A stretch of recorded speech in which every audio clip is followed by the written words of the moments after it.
Welcome, ladies and gentlemen, to the Ruckus and The Menace podcast, episode 12. I am Ruckus, And I'm Ruckus the Menace. and tonight, and whenever you listen to this podcast, we are going to be bringing down some news and about sports and whatnot and cause a ruckus. Oh, in the only way you know how. Yup, it's in the name, ladies and gentlemen. Also, shout out to Alex Mann for the graphics once again. Very well-respected man in the industry. But Hey, we can't spoil anything with that yet. We can't spoil anything else with him yet. We'll get to that later. Right. I was just saying, awesome shout out. Yeah. Also, Spennis, what have you been up to? Well, the day after the podcast happened last week, when we moved into this house that I'm in, the AC was a little bit of an issue because it wasn't initially replaced. It went out. It ran into a small little issue again Thursday, and I now have a portable AC unit in my loft that I'm now running, but the AC now has been fixed. I mean, really, other than that, nothing really significantly new. I've watched some more of the Iron Chef reboot on Netflix, caught up on Obi-Wan, but not Miss Marvel. But I would say the notable thing that I got into was actually a little bit more music again. And I listened to Logic's Vinyl Days album. And I have found yet myself, to look at it, so I have no opinion. this album, it's an album that's really good, especially when you have like the second, like it's a lot of you hear a lot of voicemails in it, but the second song in the game, or in the album, is titled Tetris. So, would you compare it on the good scale of Incredible True Story, like that album, or would you say it's like not as good? Like, what are your thoughts so far? It has a little bit more of a feel of for me, I think it has a little bit more of a feel like No Pressure, which Like No Under Pressure was Pressure? solid. No Pressure. Logic had Under Pressure as an album, but the first album after coming back from his retirement was an album called No Pressure. Interesting. I didn't even know he retired. I thought he was just dealing with a lot of family drama. Oh, I think there was a lot of that on top of that, but I would say it almost kind of runs like a little bit more like No Pressure. It's not quite YS4, which was an incredible album. But The Incredible True Story is Logic's best album. Yeah, that's the one I first listened to, and that's what got me into enjoying Logic as a rapper. But after the most recent one I saw was the one where he did a song with the Wu Tang for Life. Yeah, or Wu Tang Forever. Yep, from YS4.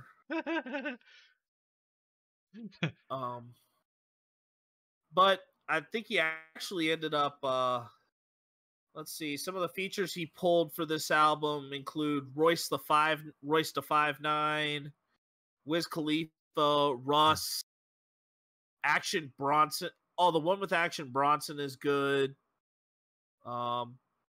He got picked up a couple more with I Am J Mars, Big Lembo, C. Castro.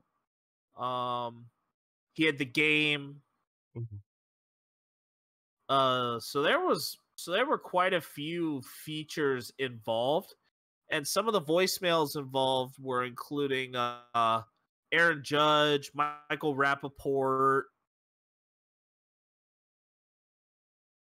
But there's like some stuff in like the interludes that are under a minute or like roughly a minute, and then you'd come into like a 2-minute track, like a 2-minute track or a 3-minute track.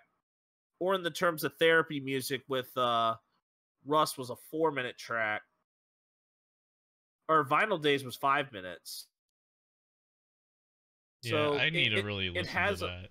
It has a mix of like pace. It really does have a mix of pacing. and the overall album length. But the overall album length is only like Logic does like his conclusion track of Sayonara, which is pretty much his final notes of Def Jam. Because this is his final album under the Def Jam label before moving on to another spot. Death Row. Well, no, I said Def Jam. It's completely different. Right, but I'm saying maybe he goes to Death Row. I don't think. Why would he go to Death Row? Why would he go to Death Row? I think he probably will go to like somewhere like a Columbia Records. I don't think he's actually confirmed where he's headed next. Yeah, I was just saying it'd be kind of cool because then he'd be with Snoop.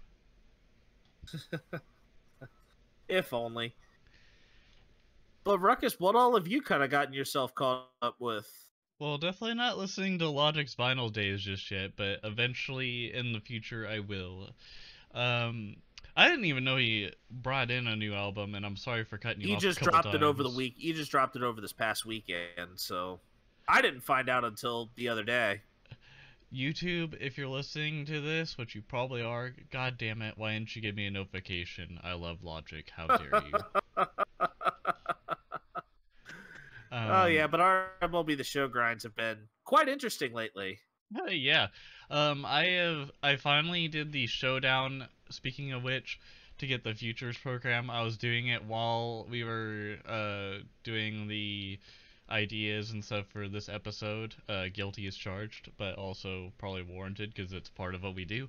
Um, I got through that, and I believe I'm like almost level 40 on the program. I grinded the hell out of it, and then now I just need to get the always intense program done so I can unlock that random profile icon to get more XP in the program. I believe there's only like a week and a half left of the program. No, we're down to just over a week. Okay. Well, by the time you're listening to this, you should probably get in as much of the game as you can, because this isn't like one of those assignments that you could do before 11:59 p.m. This was a month-long project. Yeah. Yeah, I think I've got to do let's see, I'm now double checking my Tops Now collection because I can get. Oh no, I got to do the other three. I got to do the other three before I get the Eduardo Escobar. But I'm working toward doing the Jared Walsh Tops Now stuff to get more XP. But I am in a March to October right now again, and I am actually turning around the Cincinnati Reds. Hopefully not into a And local dumpster. oh, well, let's see, because my program level, I will tell you right now, my program level, I am at 50. I'm at 57, almost to 58, but I'm trying to push to at least 62. I'm trying to push to at least 62, if not even pushing into. I really would love to get to level 74, which is the 900k to get more of the big dog set 3, but even if I just decide to like take a break, I'd rather just end up at the always intense, like take a break at 600,000 and just leave it at that. Yeah, also, breaking news, I lied about my level on the program. Instead of 40 something, I'm almost like at level 50. So, Well, well, guilty as charged. you were approximating, which actually Ooh, putting you at 50, which putting you at 50. Yeah, 50 actually gets you through the future of the franchise portion of the program. So I ended up grabbing all of the faces of the franchise because you get into 6 faces of the franchise packs. yeah. I need to also do the spotlight moments. I didn't realize they added these, but I need to do them so I could get more XP there. Yeah, I did. Like I said, I've been grinding the crap out of this whole thing. I played all through the conquest things. Pretty easy to do. Future of the franchise showdown was like my biggest hurdle, but I managed to get through all the other challenges that you could get for collections, like the Lou Gehrig one for the Lou Gehrig program, the Yeah. Colorado Rockies Nike City Connect, Lightning Devers, Angels, and now I just need to do that Always Intense Hey, thing. we're getting Brew Crew on Friday, so we're getting the Brewers one on Friday, so we'll have another program to do. I really like that uniform, by the way, unless we're going to talk more about it later. Um, I don't know if I added that one in. Actually, wait, I think we talked about the Brewers one already. I think we talked I about that think one we talked last about week. the Angels one. I No, don't. no, we've talked about no, we did the Brewers one last week. Okay, so I definitely saw that and probably said that I was totally not on the toilet while looking at that, Right. but it is Yeah. what it is. But but as far as my Cincinnati Reds March to October, I am at going into game 74, I am floating around 500. I've already made a couple of moves that have bolstered my rotation. I traded with the Cardinals to get Dakota Hudson. I traded with the Phillies to get Zach Eflin. I now am looking at, and I just called up Donovan Solano from the minor leagues. Okay. So now, so I'm my goal for year one is to kind of stay afloat and not end up in the complete gutter. Just get a And bunch of 2 by then 4s and get some nails, man. See, plug those holes. well, my goal was to try and fill the holes with players I could definitely use, and I may be looking more into free agency and trying to land a free agent or two in positions of dire need We all know and how go that from turned out, and go IRL. from there. Well, But I I know you. mean, You're smart. You're probably smarter than most GMs out there. I can. I mean, there's a difference really with what they do and what because there's a lot of numbers involved, and with MLB the Show, it's like you're mostly dealing with like, oh, what attributes can we mess with? Who's available, and it's a video game, so not everything is going to be hyper realistic. Right. I was just saying, as far as like strategy, you're probably better than most people. Or at least some. Because I mean, there are a lot of people I know who are gifted at it. I would say that I am a decent strategist in my Yeah. own in my own sense of in my own sense. But this has been a very fulfilling challenge, and it's nice that MLB 22 does have the multi-year March to October you can do, simply because even though I've done a one and done, I'm like, I don't necessarily want this one to be a one and done. I kind of want to trust the process and learn more about what the off season brings in this game. Do I want to do some of the off season work? So that's why I chose a much more difficult project for this. Yeah, most definitely. I like that, and also the fact that you could do mini seasons and just have more creativity in being able to get as much XP as you can, but also doing it in a way that isn't like feel like a super grindy thing. Even though after a couple mini seasons it gets grindy, but at least with mini seasons, they like have certain things that you had to overcome versus like, oh, I could just play Conquest all the time and use the same picture over and over and over again, and that's it. Like that gets Yeah, boring after a while. and I decided to do this March to October after completing a mini season. So what and I've been trying to take advantage of the whenever I do my mini seasons of doing those mission rewards that'll be there until the 5th of July. So there's a lot you can do. Oh, show.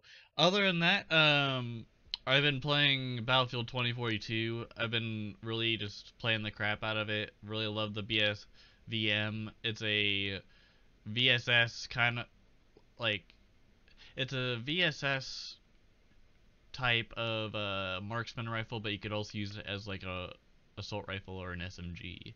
So you can like have a long barrel, normal barrel, and then a really short barrel. And the short barrel is obviously for the SMG type combat that you're doing. And then there's multiple different types of magazines for high power, subsonic.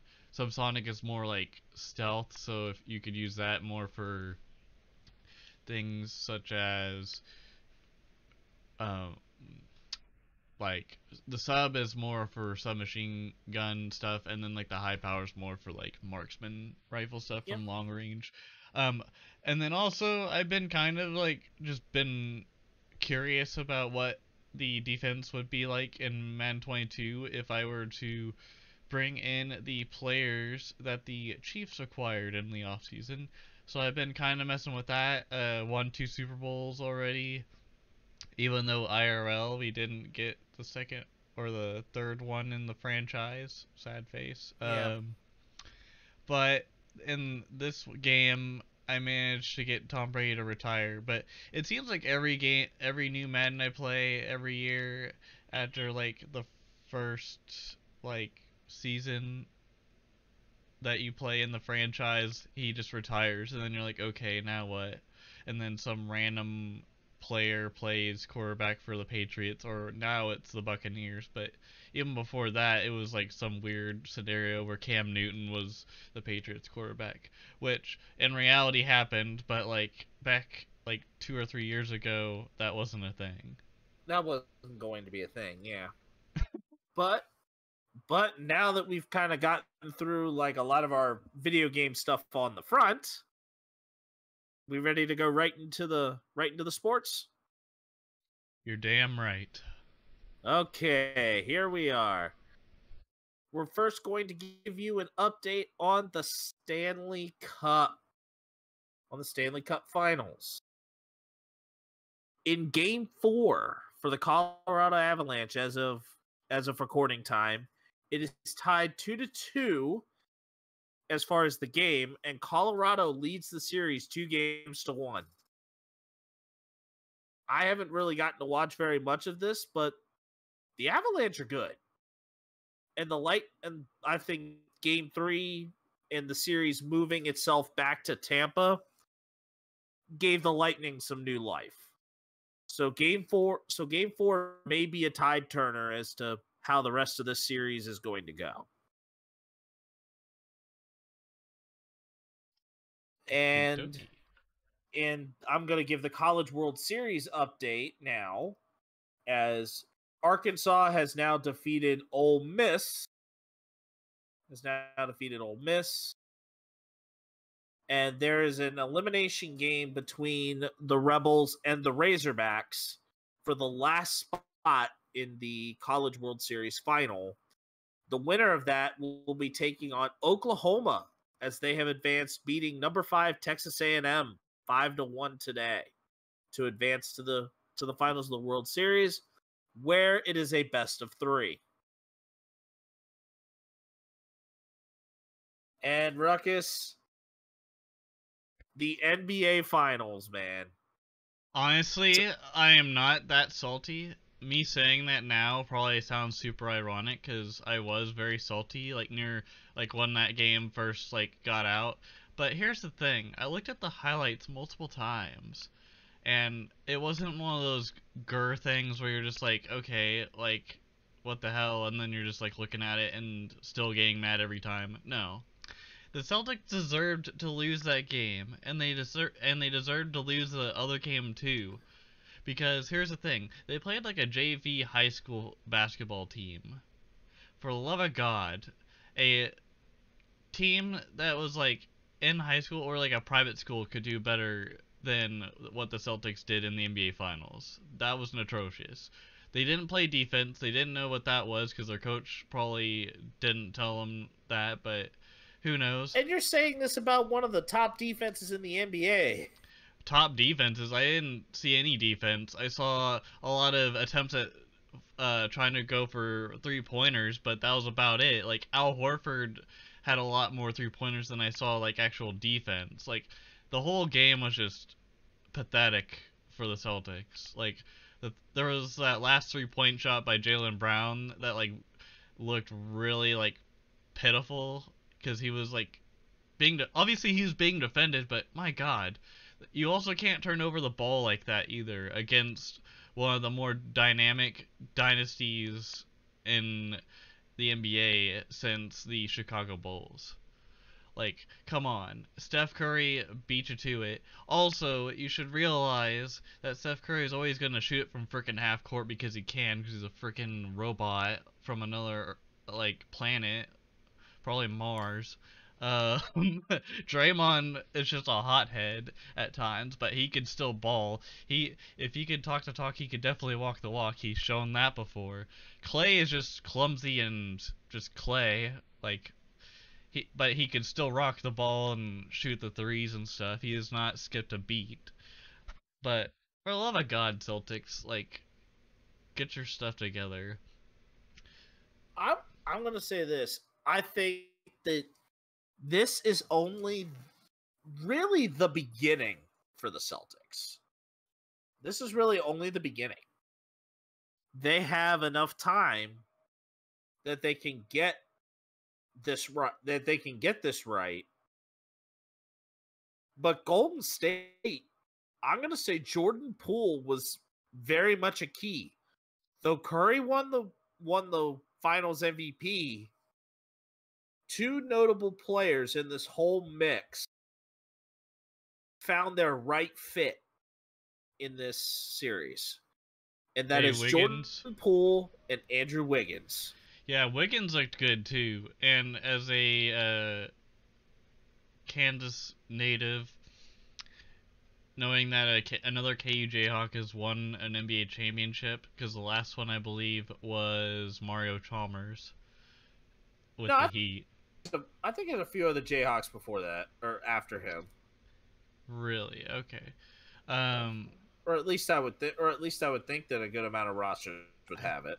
I feel like it was Mario Chalmers, but maybe I'm wrong. I'll have to look that up later after the show. But yeah, like they the Warriors looked like they were kind of playing them on game one. Yes, Horford had a freakish night on game one, but that whole series seemed like the Celtics just like kept on skipping a beat, and really there's not much you can do on defense besides Horford when it comes to like the bench. There wasn't very many highlighted plays. Yes, I only watched the highlights. Exposed. Ruckus has been exposed.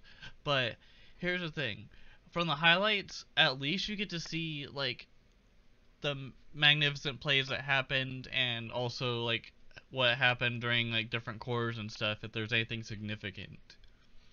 When it comes to a regular game, most people would probably like turn away after a little bit if they were just casual fans. If they were like diehard fans or just like wanting to watch their team and see, like, they'll probably watch the rest of the game and pay attention. But I looked at the highlights and all I saw was not a whole lot of defense and a whole lot of just nothing good.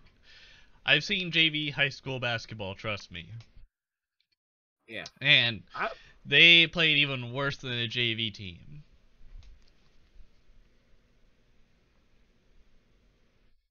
I mean, I think there were a lot of breakdowns. I do think that the Celtics have not as far to go as we think. I mean, they have But the talent, I don't could get me say wrong. I they was got saying, fatigue. I think fatigue also played a factor too, right. because you had two straight deep 7-game series that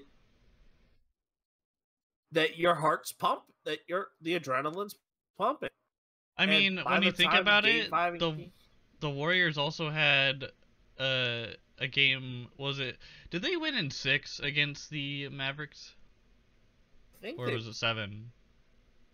No, it was it.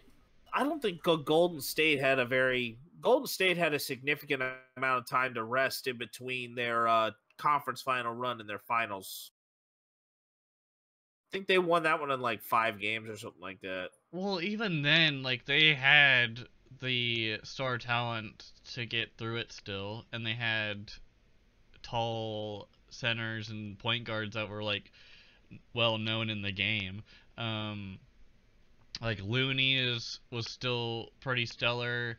You had Poole and those others that were really scrappy, and then like the Celtics had a couple of key contributors. For like Horford, he is not that. I mean, like when I mean athletic, I mean like he's not very like skip to the beat. He's more like stood in place and in the paint or like wide open for a three or something like that. But he's not like really agile and like willing to like jump for the ball. He's waiting for the ball to like come into his presence. It seems at times.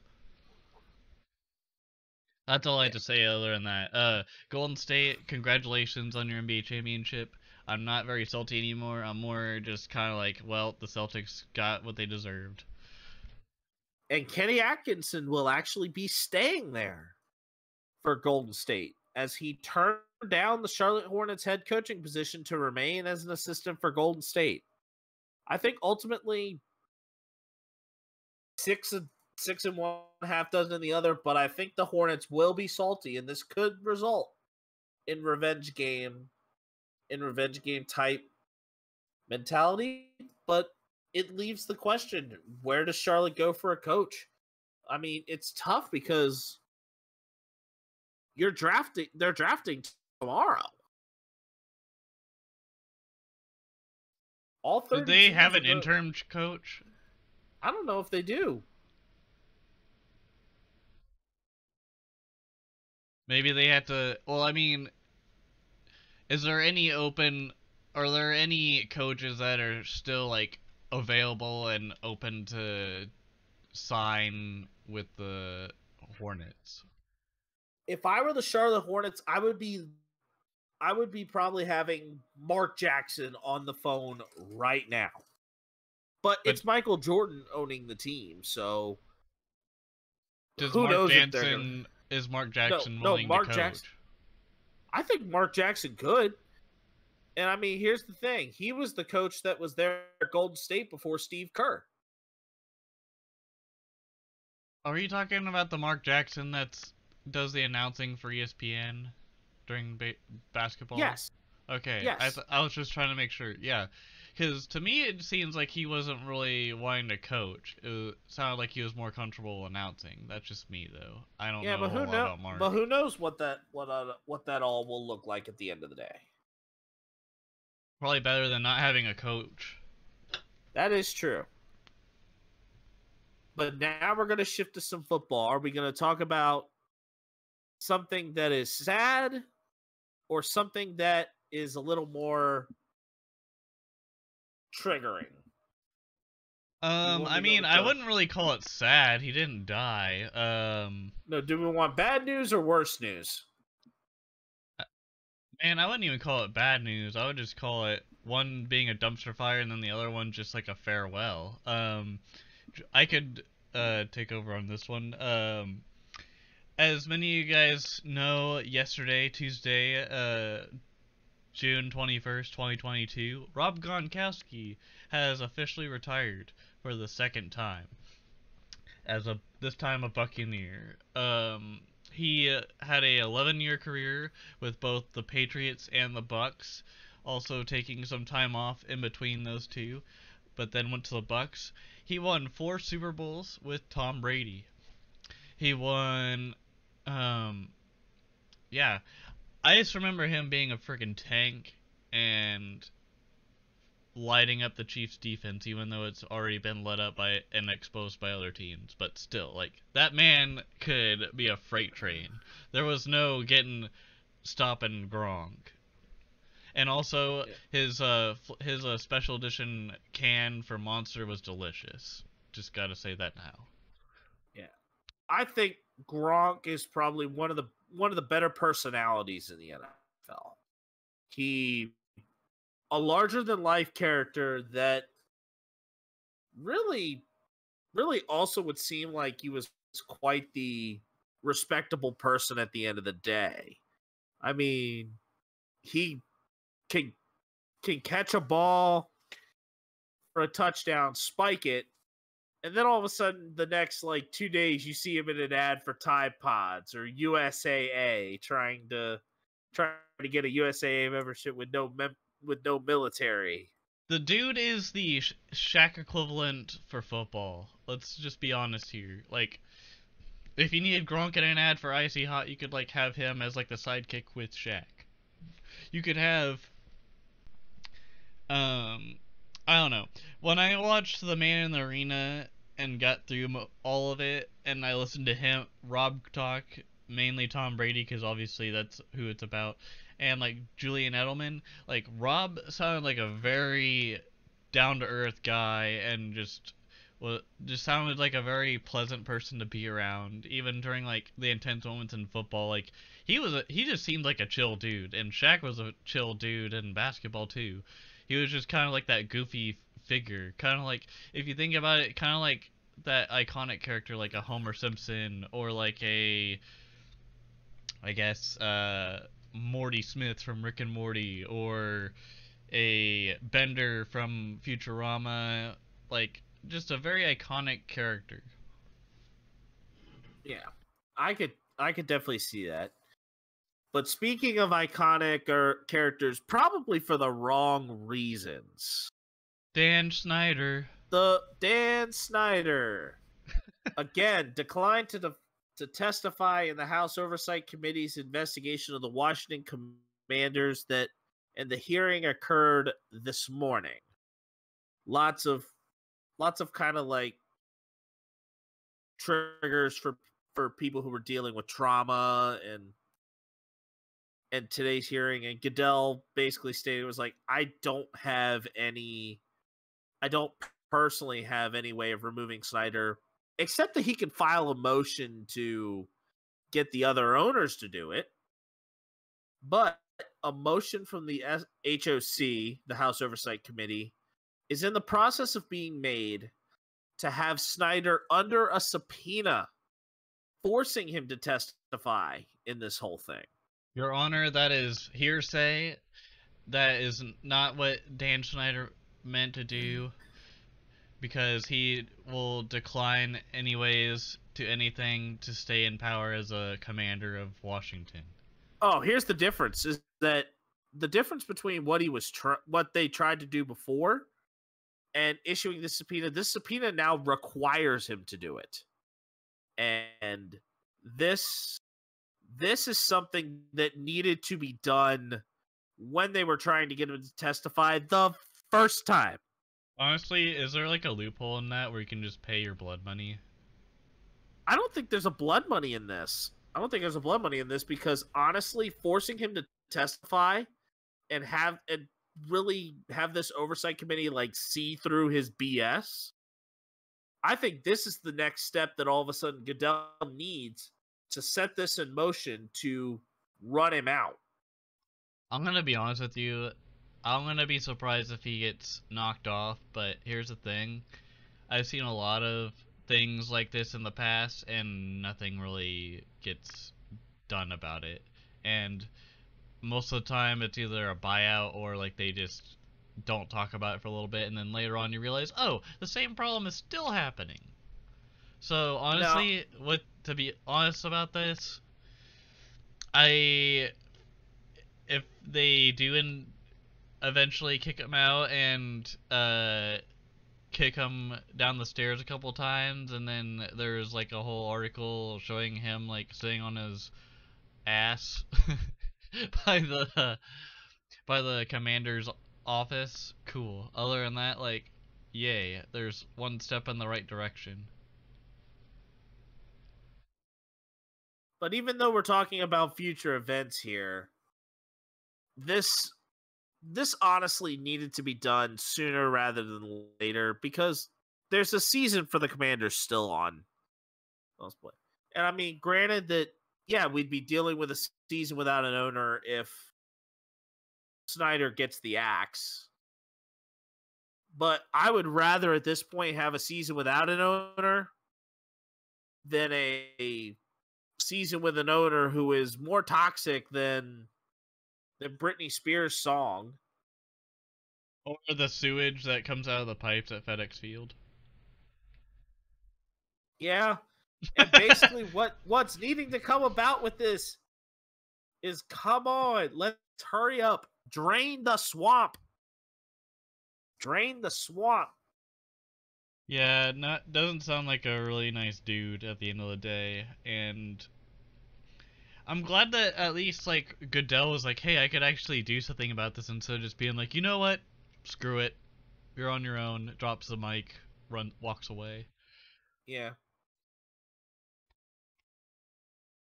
But now that we've kind of talked about the present, let's go back into the past and do some sport history.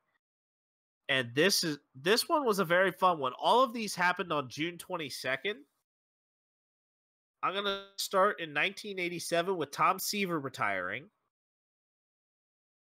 And then in 1994, Ken Griffey Jr. passing Babe Ruth for most home runs by the end of June with 31.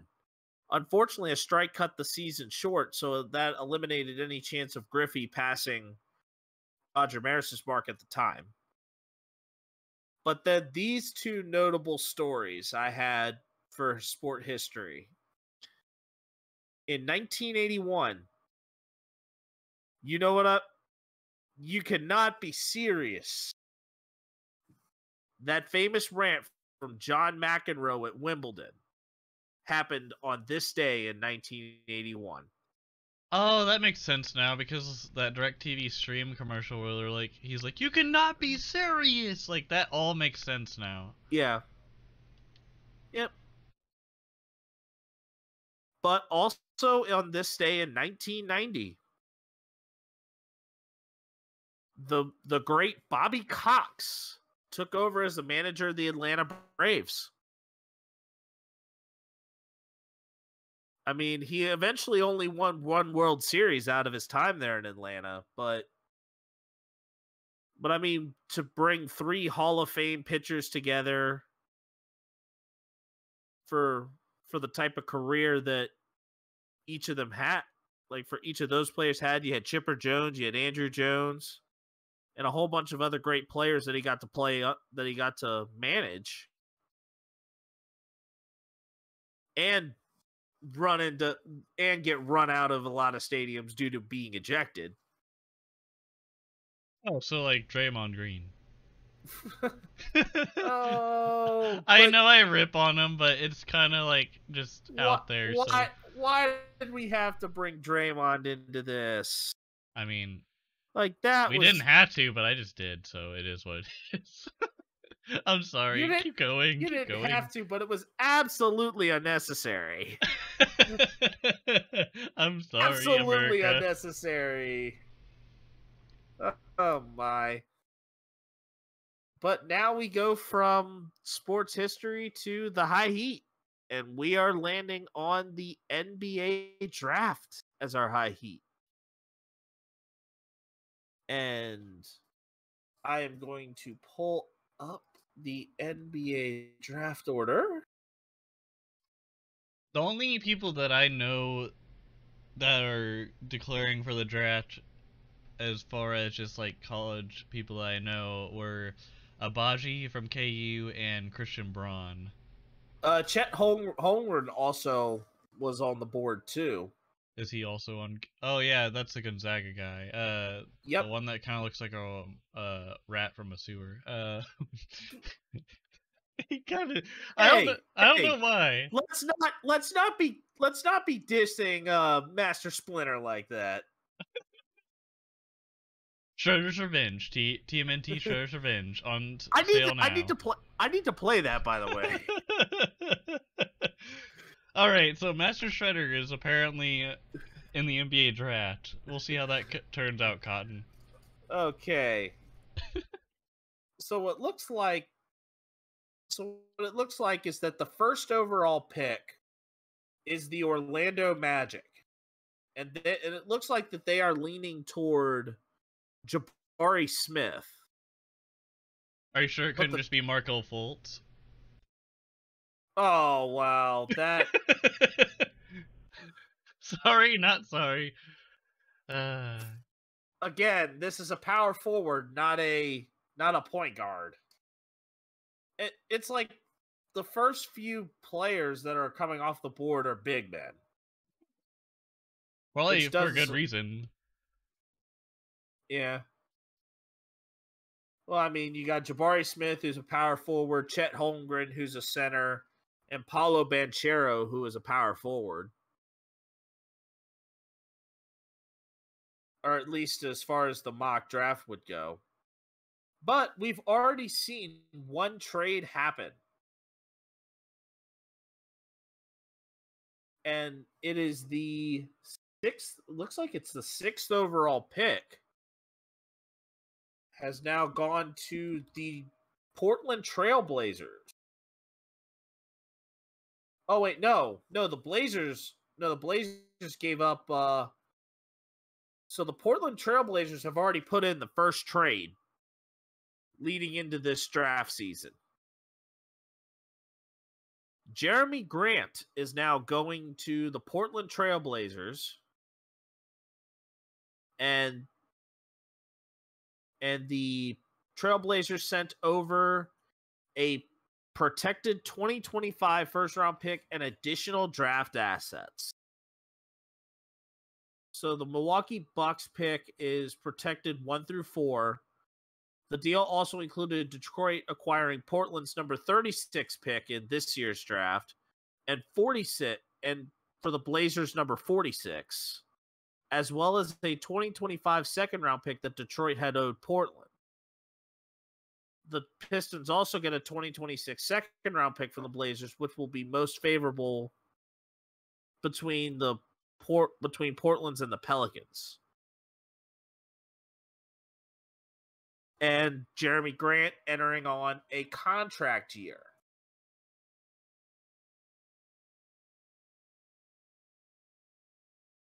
So this is huge. This huge is it's a little bit more of a future move, but the real question I have here is, who else is traded? Who is going to be next? Are there going to be a lot of trades?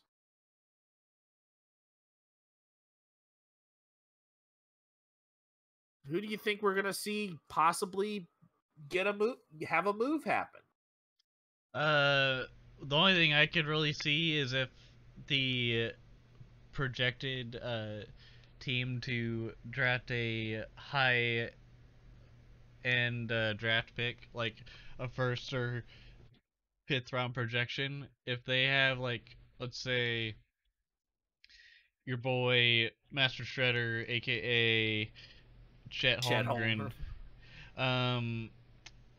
let's say he goes like to pick 10 instead of like pick 1 or 2, like I'd be a bit surprised by that. Kind of like how the NFL draft is, where it's like, oh, so and so didn't go first like projected, so they went number 2 instead. Like things like that. Like that's what I don't really have a much of an opinion when it comes to the NBA draft, because like I really only watch the NBA whenever they get to the playoffs, but also it's interesting to see like where players that I identify with go and move. Like people that I actually know. Yeah. But we have the Clippers getting kicked around for interest in Malcolm Brogdon or Miles Turner. Kevin Durant trade rumors are swirling a little bit with if the Kyrie thing goes left. The Clippers and the Lakers could be suitors for Kyrie Irving.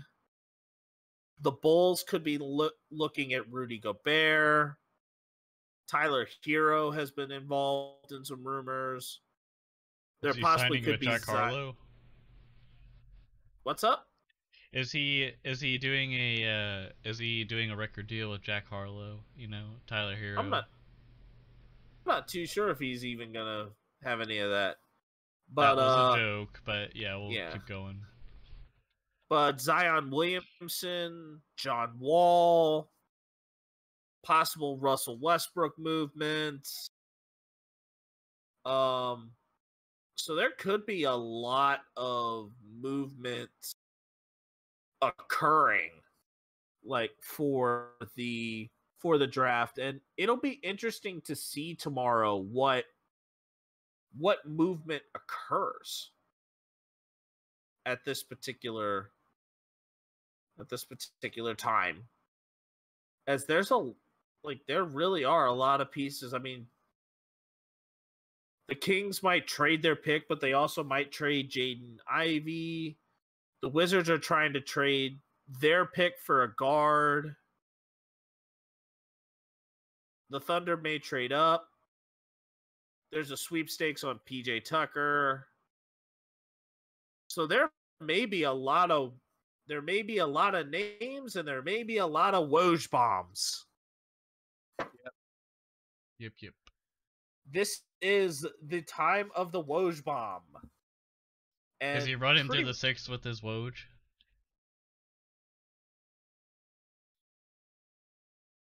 You know, like that Drake song where he's like running through the six with my Woj. I know where you're getting at, but the puns are just not landing. I think they're just not landing today, Ruckus. Dude, they're crash landing, and then there's just like a burst of flames, and then everybody's running with their hair on fire. And unfortunately, you're not necessarily doing a great job of recovering. Thank you. I'm here all night.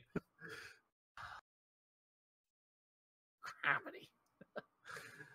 Oh, but now that we've kind of got that out of the way, we now can talk about setting our lineups, which is our weekly segment where Ruckus and I will have a start bench cut scenario. We debate the decision.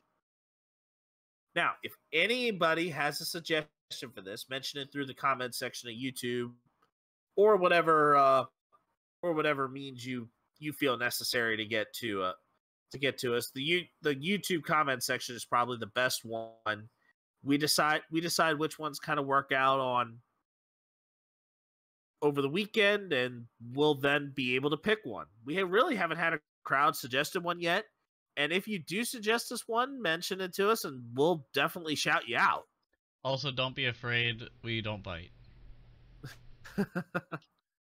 That is true. But this is all NBA. These are all NBA number 1 draft pick guards that we're talking about here. The concept will be start 2, bench 2, cut 2. John Wall, Kyrie Irving, Anthony Edwards, Cade Cunningham, Derrick Rose, and Markelle Fultz. All right. I'll start. I'm going to start John Wall and Cade Cunningham. I'm going to cut Kyrie Irving. I'm going to bench Anthony Edwards and Derrick Rose, and then also cut Markelle Fultz. So to recuperate, what had you decide on this? Because this was different than what we talked about earlier in the week. I realized that Kyrie is like currently in the present. He is kind of a whiny baby, not really. He's not really like agreeing with a lot of things, and it just sounds like he's just trying his hardest not to play when he could be just playing and just shutting up and just doing his own thing, even though the thing that he's doing isn't really helping his team. Like, he's looking for himself, but he's also not like respecting his team. So on that note, I started John Wall and Cade Cunningham, and then I benched Anthony Edwards and D Rose, and then I cut Kyrie and Fultz. Fultz was kind of an easy one because he didn't show up and still probably hasn't shown up. That was a layup. And Kyrie is just kind of a bully. Anthony Edwards, like, I didn't even know him until like we talked about it a couple days ago, because I watched the movie Hustle recently, and that's a good one.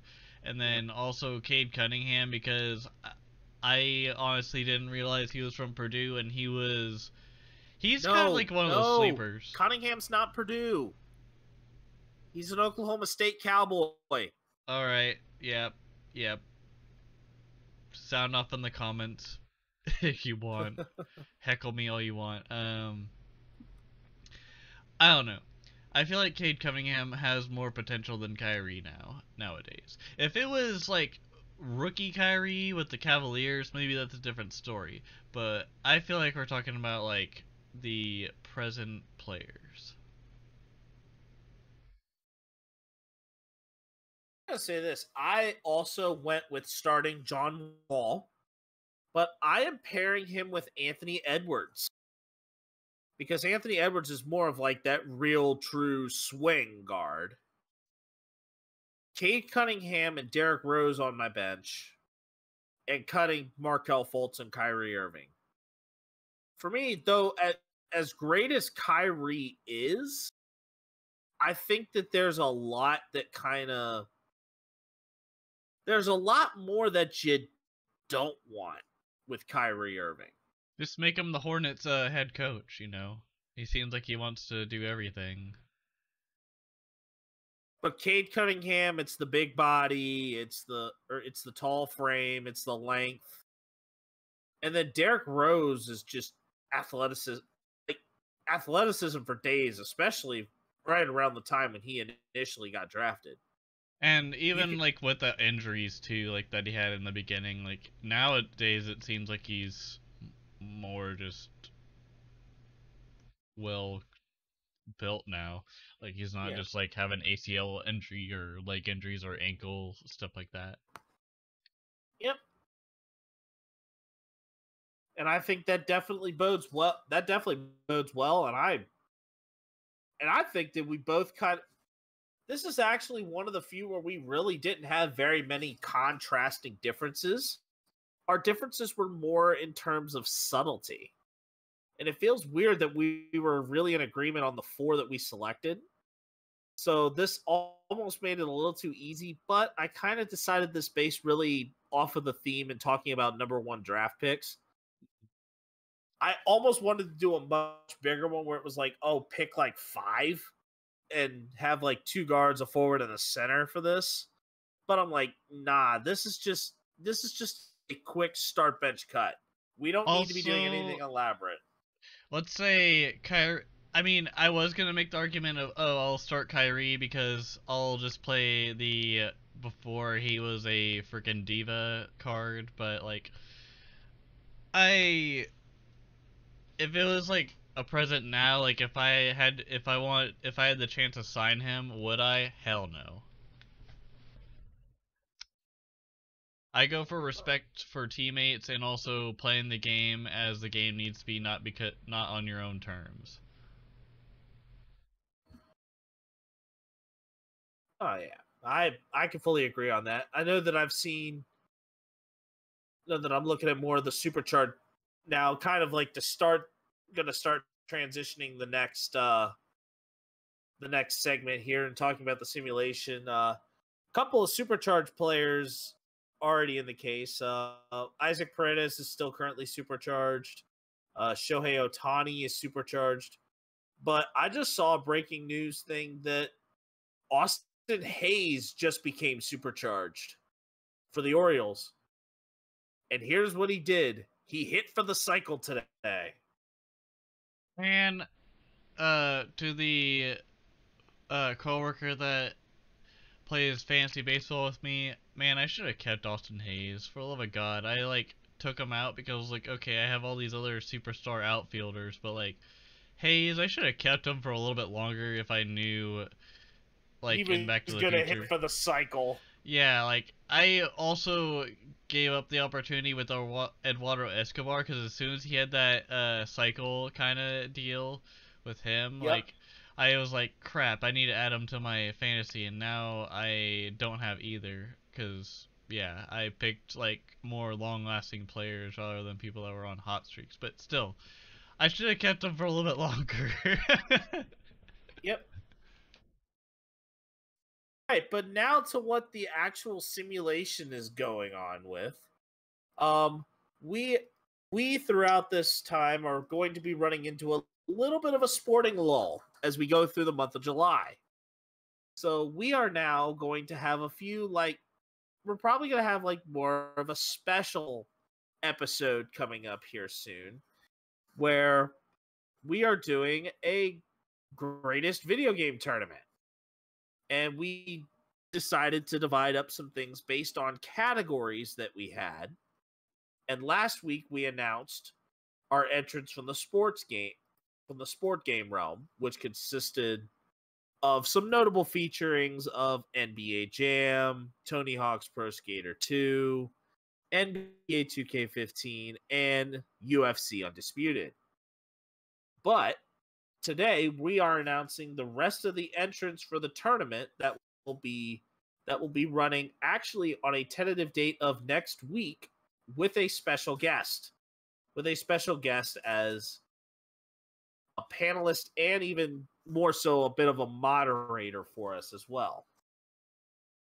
So, to kind of go about a lot of what we had,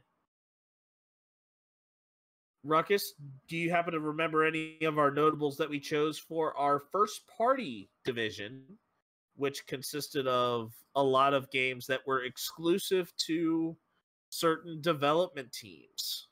One of them that I can recall right now, looking at the bracket, is Halo with the Microsoft kind of aspect. God of War. Halo. We chose Halo 3. We chose God of War 2018. Yep. We chose Infamous. Yeah, I did Infamous 2. And then we did Mario Party for Nintendo. That's actually going to be a Mario Party Superstars is actually in our social game division. Okay, my bad. Gears of War. We have Gears of War is in our intense action category. And then Star Fox 64 and Mario Kart 64. Yeah, Mario Kart we actually did for our social games, but Star Fox 64 was in our first party.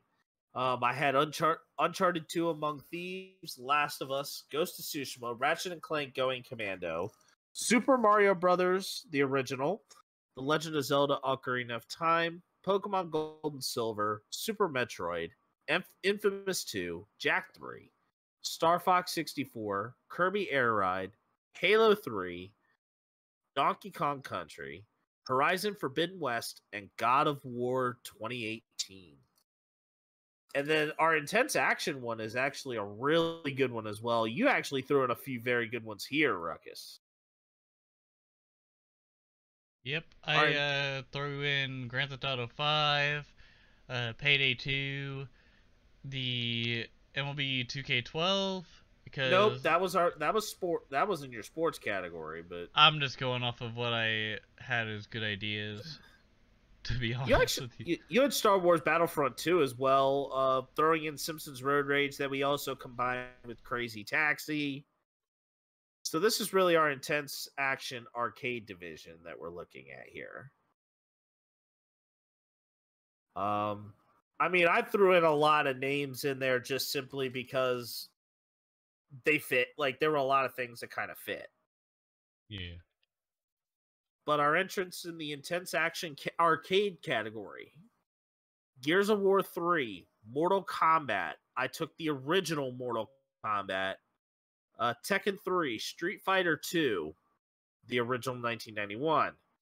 Call of Duty Black Ops 2, Grand Theft Auto 5, Apex Legends, Star Wars Battlefront 2, the one that was released in 2005. Thank you, Ruckus.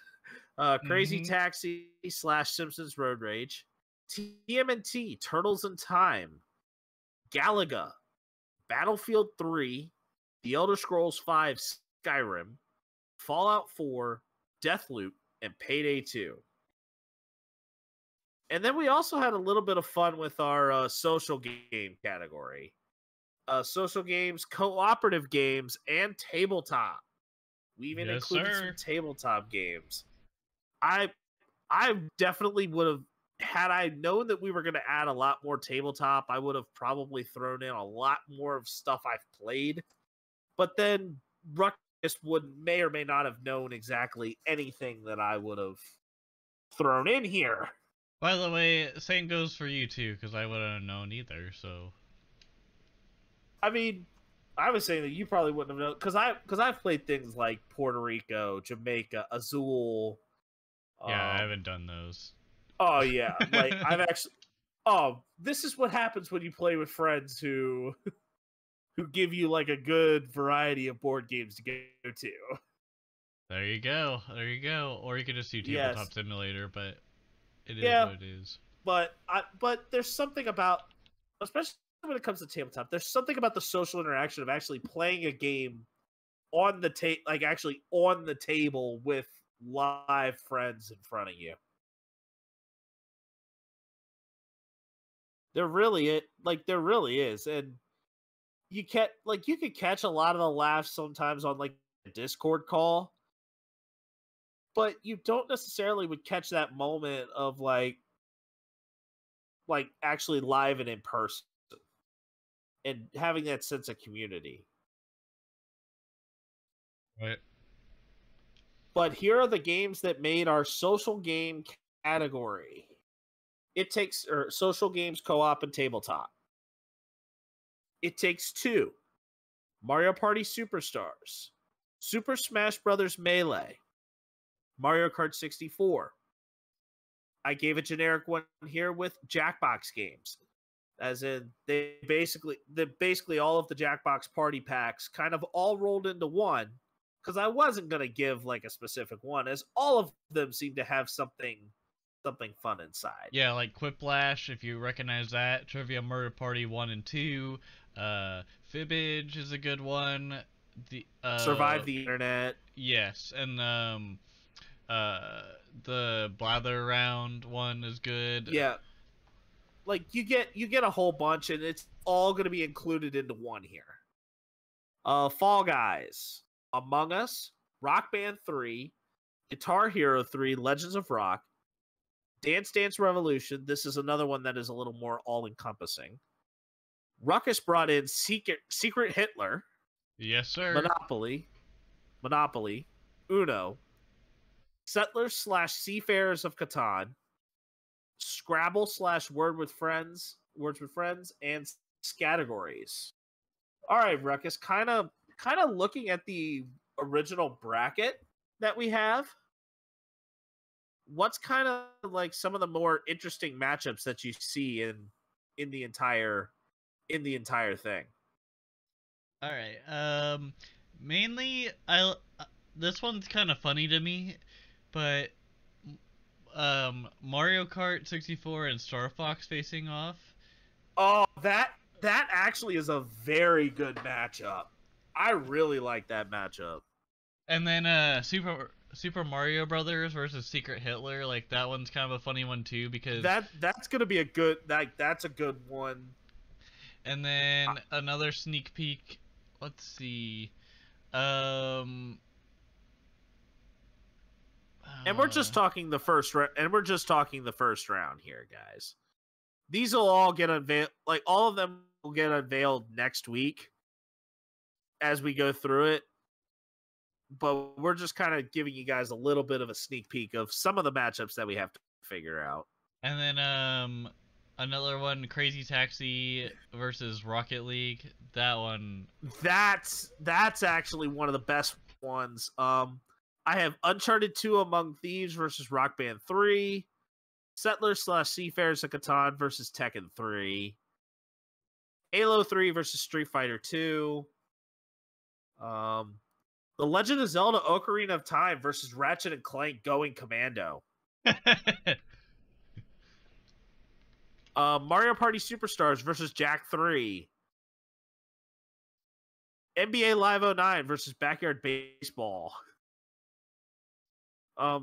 There's a cut like when we first tried to set this up, What about a few of the matchups were like just stupid, like stupid bad. Oh, NBA Jam versus Wii Sports. That's actually a really that's that's just hard. hilarious. No, that's hard. That is hard because What about I was trying to look for it. GTA 5 versus Horizon Forbidden West. What That about Deathloop versus Elder Scrolls 5? That's gonna be a tough one. a battle of Bethesda. Yeah, that's a Dude, battle of Bethesda. that's like between North Carolina and Duke. That one's a very that's a very difficult one. But 'Cause- no, I was actually gonna say this. Here's another one that could go that way. I just said this: GTA 5 versus Horizon Forbidden West. That one is very much like a North Carolina Duke or a Kansas Kentucky type matchup. That's more like a Kansas North Carolina matchup. Oh yeah, it's a very good matchup. But our special guest next week, he also has received the bracket and will be with us next week to go along with us and figure it all out. And because of this announcement, we have decided not to do a war room this week. We also will not have one next week due to the content of the tournament. Ruckus, kind of the format I'm looking at for the tournament is kind of go through like the first round, and then we go through and we start out with like our leading off in our locker room, introduce Alex Mann in that leading off, Yeah. get right into the first round of the tournament, then go right into the then go into the weekly lineup, then go through another round, sport history, another round setting the lineup, get down to the final four, and then after that we close out with stud and dud. Sounds good. Sounds good. But speaking of studs and duds, and we actually do want to try and include Alex Mann in this and see if, though Alex Mann may have like a different take as far as stud and dud, Right. but we can kind of, but I think if we can kind of get him involved with it and say like, yeah, this is what we kind of do. This is what we kind of do. Yeah, and it wouldn't even have to be like a single person or thing like that. It could be like, oh, like a company screwed up or a Yeah, certain or like person a screwed up or or like someone did a good. hilarious or say like a hilarious story that kind of happens, because a couple of mine are actually very, very interesting. Yeah. All right, so Ruckus, I'll let you go first. What's your stud? All right, Royals fans are gonna love this one, and I saw a discount earlier for Royals tickets based on this. Bobby Witt Jr.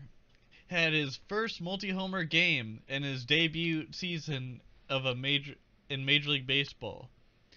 I am very happy about this. This happened last night on Tuesday, and I was very happy to see this. And I honestly was a little conflicted because I didn't know if he had his first multi-homer game like earlier on in the season, but no, it has been confirmed by MLB that this is his first multi-homer game. And honestly, knowing that and also thinking, oh, maybe he's good enough to have a second multi-homer game already. That's how good this man is. I talked about I mainly talked about how awesome Bobby Witt Jr. was the first week whenever I went to go see him on opening day, but this man is budding into a superstar. You do not know. But also, what you don't know is my honorable mention, which I'm about to talk about now. Garrett Cole. You love him, you hate him, you mostly hate him, but now you'll probably love him more. As he comes into his true form like he was as a Houston Astro and strikes out 10 people after struggling for most of the beginning of the year as a New York Yankee. And then my dud has to be the rookie sensation for the Pittsburgh Pirates, a shortstop by the name of O'Neal Cruz. His first Are hit, we really gonna call this a dud right now? I am.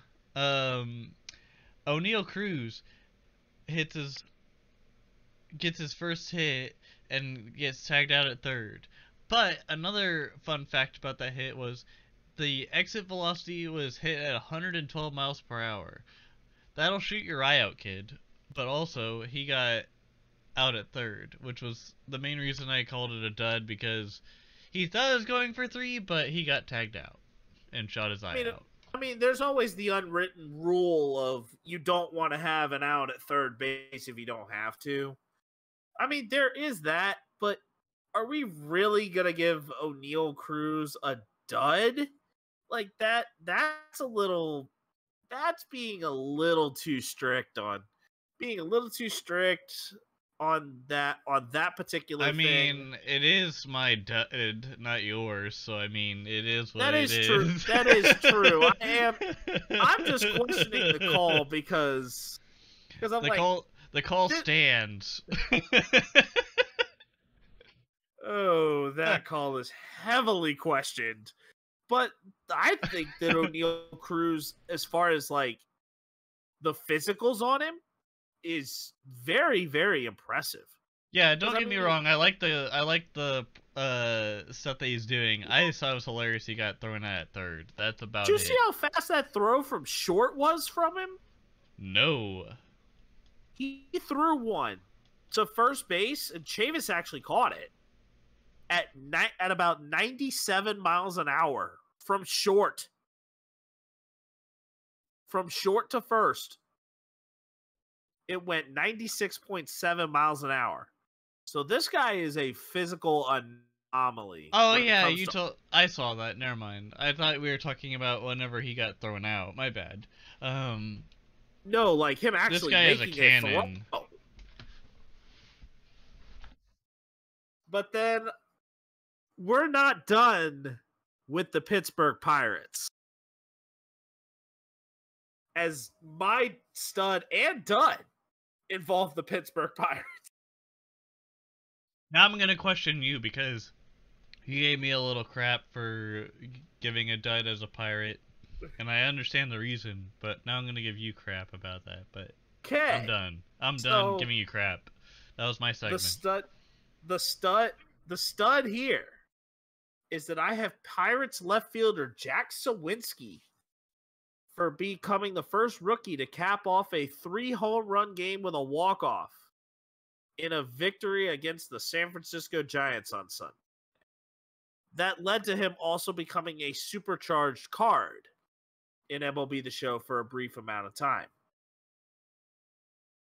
I have no honorable mentions, but my dud for the Pirates came on the very next night. This actually being Monday night. The Pirates grounds crew on Monday against the Chicago Cubs for completely failing to catch a squirrel who ran onto the field as play-by-play crew on the TV broadcast are just roasting him for trying to catch the squirrel. He eventually escaped without getting into the net.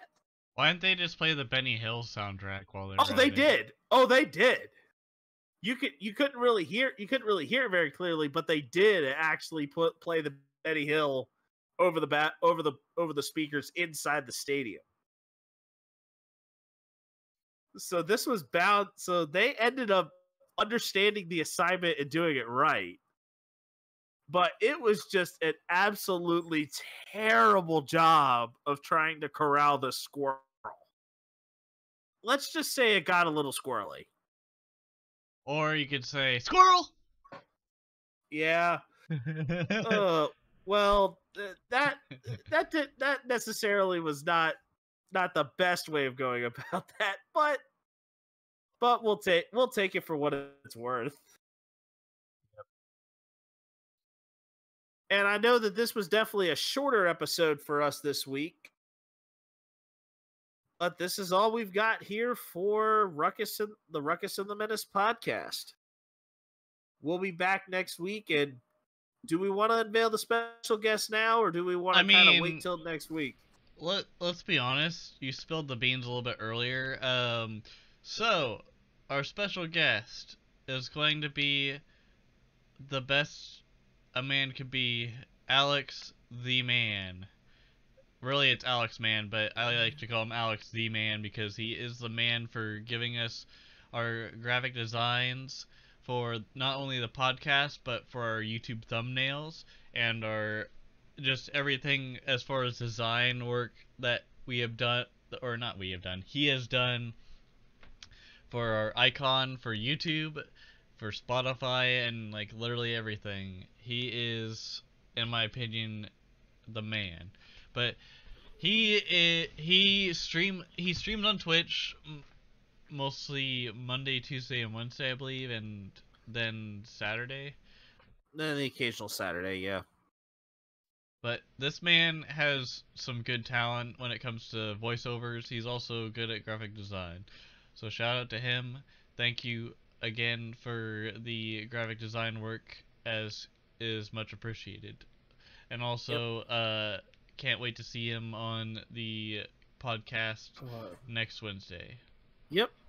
I'm definitely looking forward to this, especially because although I think a non-sporting game is probably going to win the whole thing, as most of the time this generally does, I'd love to see how some of our favorite sports games kind of hold up against some of these classics we decided to throw in.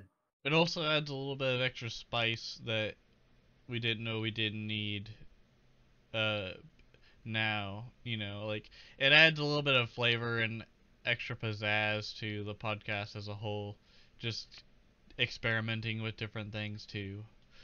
And Yep. I am very excited to see what happens. I probably don't sound excited, but I definitely am very excited.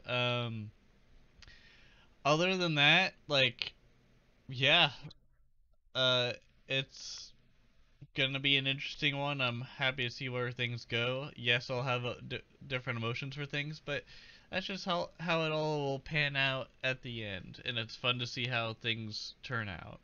Yep. But on that note, we're going to wrap things up. I am Ruckus. And I'm Spence the Menace. My Twitter handle is at RuckusSports97. And I'm Spence the Menace. You owe me that character, Twitter. You owe me the character. A lot of things, to be honest. They owe me a lot of things. Anyways, have a good night or day or whatever you're doing. Stay classy. Stay listening to our podcast. Have fun. Do your thing. And we'll see you next time. This has been the Ruckus and The Menace podcast, episode number 12. See y'all later. We'll see you next week.